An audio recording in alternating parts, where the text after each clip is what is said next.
You wake up early morning and you're all set to play your favorite sport. What happens to your energy levels at the end of the game? They're low, right? Yes. And how will you be able to gain the drained energy? By having food, that's right. Food gives us the required energy. And energy helps us perform activities. The food consumed provides energy is what we find in animals. So what do plants do to gain energy? We've never seen them having lunch or dinner like us. So where do they derive the nutrition from? Plants do not believe in consuming food, rather they believe in producing their own food. Yes, plants prepare their own food unlike us. And this gets us the concept of types of nutrition in living beings. We have two major types. The first in which organisms like plants prepare their own food, and second where organisms like us cannot prepare their own food. If we have to address them scientifically, we refer to the producers as autotrophic organisms and the consumers as heterotrophic organisms. And kind of nutrition are they referred to as?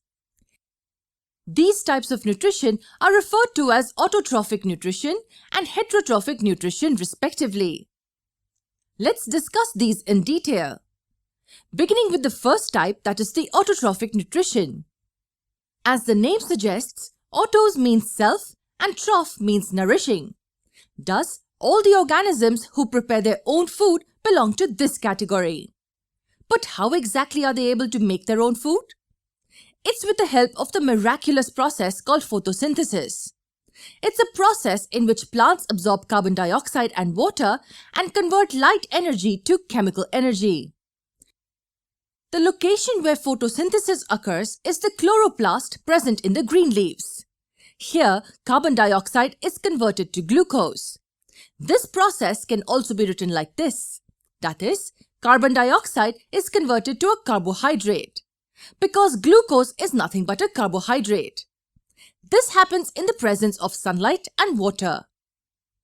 The process occurs when the absorbed sunlight helps in splitting up the water molecule. As a result, with the cascade of reactions, the plant synthesizes the carbohydrate. However, the series in which the steps flow may not be the same in each plant. This is because the surrounding conditions keep varying. For instance, plants belonging to desert region take up carbon dioxide mostly at night. But then due to unavailability of sunlight, they cannot photosynthesize. Hence, they make intermediate compounds that can be processed further during daytime. So what are the most essential components for the process of photosynthesis? The list includes carbon dioxide, water, sunlight, and most importantly, chlorophyll. Yes, the chlorophyll pigment in the chloroplast plays a key role in the photosynthesis. It has reaction centers that are capable of absorbing light. This triggers the cascade of reactions and then completes them. Apart from chlorophyll, another important component is the stomata. These are structures of pores that allow gaseous exchange between the plants and surroundings. So how do stomata help in the process of photosynthesis? The carbon dioxide enters the leaf through these pores, and the opening and the closing of these pores is brought about by the guard cells. But how? The guard cells, when filled with water, become turgid and swell up. This causes the opening of stomata. On the other hand, when they become flaccid, the stomata closes.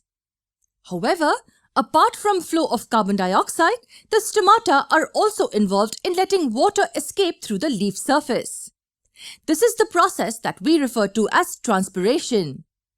Well, apart from these basic requirements, the plant even needs some minerals. These are obtained from the soil by the terrestrial plants. Some of these include magnesium, potassium, iron, and most importantly, nitrogen. These elements help in their own way in carrying out various processes and synthesizing a few important compounds. So these are the essential factors for photosynthesis.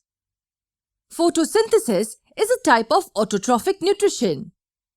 Okay, so that was autotrophic nutrition for you.